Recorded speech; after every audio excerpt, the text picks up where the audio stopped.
जय भोले की हर हर महादेव बम बम भोले।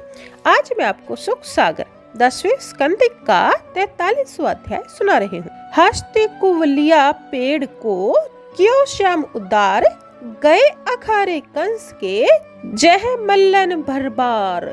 सुनी श्री सुखदेव जी बोले, हे राजन, कृष्ण बलदेव ने रंगशाला के नगाड़ों का शब्द जब सुना तो वे दोनों ही रंग द्वार पर आए। रंग द्वार पर कृष्ण ने देखा कि महावत के सहित कुवलिया पीड़ हाथी रंग द्वार को रोक कर खड़ा हुआ है। यह देख कृष्ण ने दुपट्टा से कमर कसकर महावत से कहा, हे पीलवान, इस हाथी को हटाओ और हमें रंगशाला में जाने के लिए रास्ता दो। देर मत करो, नहीं तो हाथी के समेत तुमको भी अभी मौत के घाट उतार देता हूँ। कृष्ण भगवान ने इस प्रकार डांट डपट के साथ जब महावत से कहा तो महावत बड़ा गुस्सा हुआ। महावत ने अंकुश लगाकर क्रोध भरे गजराज को कृष्ण की तरफ बढ़ाया। हाथी ने गुस्सा में भर कर कृष्ण को अपनी सूंड में लपेट लिया। भगवान उसी समय सूंड के लपेटे से छूटकर एकदम दूर हो गए और फिर एक घुसा मारकर उसके पैरों में जाकर झट छिप गया। हाथी कृष्ण को न देखता हुआ क्रोध होकर सूंड को इधर उधर घुमाने लगा। सूंड से सूंघ कर पैरों में छिपे हुए कृष्ण को फिर सूंड में लपेट लिया। कृष्ण भगवान फिर उसकी सूंड से निकल गए और पीछे जाकर उसकी पूंछ पकड़कर 25 धनुष की बराबर लंबाई तक उसे घसीट ले गए। घसीटते घसीटते उसे दाएं बाएं घुमाने लगे। फिर सामने जाकर उसके एक घूंसा मारा। घूंसा के लगते ही हाथी क्रोध के मारे कृष्ण के मारने को जो आगे को दौड़ा, सोई धड़ाम से धरती पर गिर पड़ा। संभल कर उठ खड़ा हुआ और फिर कृष्ण के ऊपर झपटा। भगवान कृष्ण उसके आगे आगे दौड़ते हुए उसको चमका देने के लिए धरती में गिर गए और झट ही उठ खड़े हुए। दौड़ते दौड़ते हाथी कृष्ण को धरती में गिरा हुआ मानकर धरती को दांतों से कुरेदने लगा। वहां भी कृष्ण को न पाकर गुस्से के मारे फिर कृष्ण के ऊपर झपटा। इस प्रकार बार बार झपटा झपटी से उसका सारा पराक्रम नष्ट हो गया। गुस्से में आकर फिर एक बार झपटा। इस समय कृष्ण ने उसको आता हुआ देख हाथ से सूंड पकड़कर एक ही झटके से धरती पर दे मारा। धरती पर पड़े हुए उस हाथी को पैर से दबाकर कृष्ण ने उनके दोनों दांत उखाड़कर फिर वहीं दांतों से उस हाथी पर पहलवान को मार मार कर प्राण रहित कर दिया। मरे हुए हाथी को छोड़कर हाथी दांत लिए हुए और रुधिर की बूंदों चेहित श्याम सुंदर भगवान कृष्ण बड़े सुशोभित हुए। इसके बाद कृष्ण बलदेव अपने गोपगणों के साथ गज दंत हथियार धारण किए हुए रंगशाला में घुसे। उस समय कृष्ण भगवान मल्लों को ब्रज सदृश तथा साधारण जनों को नर श्रेष्ठ जैसे मालूम पड़ते थे। स्त्रियों को कामदेव जैसे दिखते थे।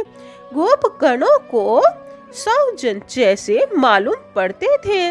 दुष्ट राजाओं को शासक जैसे दिख पड़ते थे। पिताओं को बालक जैसे मालूम होते थे। कंस को मृत्यु तुल्य दिख रहे थे। अज्ञानियों को हाथी के खून और मद सना भयावना विकृत रूप शरीर जैसे मालूम पड़ते थे। योगियों के लिए तत्व स्वरूप देख पड़ते थे। भक्तों को सरल रूप यदुवंशियों के लिए परम इष्ट देवता दिख पड़ते थे।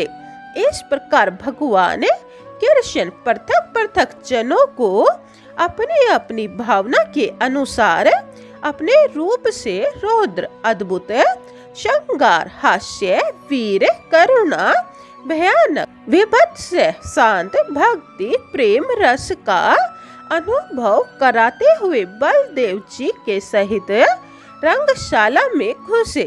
कंस हाथी को मरा हुआ सुनकर उन्हें देख बड़ा ही डर रहा था।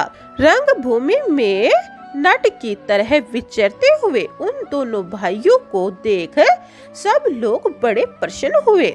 मंचों पर बैठे हुए लोग उनके मुख माधुर्य का पान करते हुए तृप्त नहीं होते थे, मानो नेत्रों से उनको पान किए जा रहे थे। जिह्वा से चाटते हुए से, बाहुओं से पकड़ हृदय से लगाते हुए से मालूम पड़ते थे।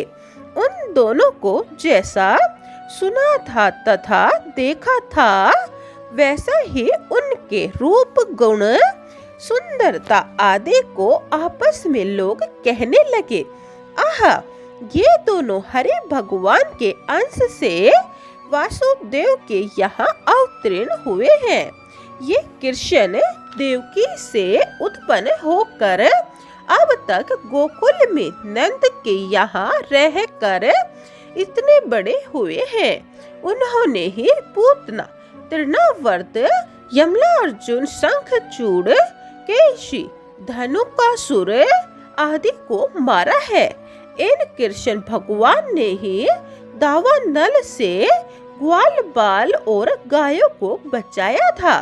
कालिया सर्प का दमन किया था। इंद्र का भी घमंड इन्होंने ही चूर चूर किया। 1 सप्ताह तक गोवर्धन पर्वत को भी इन्होंने ही 1 उंगली पर धारण किया था। इनसे यदुवंश विख्यात हो गया है और इन्हीं के कारण यदुवंश का बड़ा महत्व बढ़ गया है। ये कृष्णचंद्र के बड़े भाई बलदेव जी हैं। इन्होंने ही प्रलंबासुर और वत्सासुर आदि आदि असुरों को मारा था।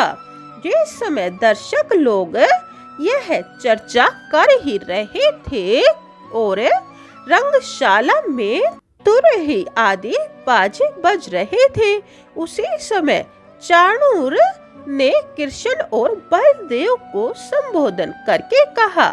चारुन बोला, हे कृष्ण, हे राम, तुम दोनों बड़े वीर हो। वीर पराक्रमी तुम्हारा मान करते हैं। तुमको युद्ध करने में चतुर समझकर ही राजा कंस ने बुलाया है। राजा का प्रिय करना ही प्रजा का धर्म है और उसी से प्रजा का कल्याण होता है। इसीलिए हम सब लोग मिलकर राजा की प्रसन्नता के मल्ल युद्ध करें। यह सुन कृष्ण भगवान बोले, हे मल्ल, हम तुम सब ही राजा की प्रजा हैं। इसीलिए राजा को प्रसन्न करना हमारा परम कर्तव्य है। किंतु हम अभी बालक ही हैं, अतः समान बल वाले बालकों से ही हमारा मल्ल युद्ध होना चाहिए।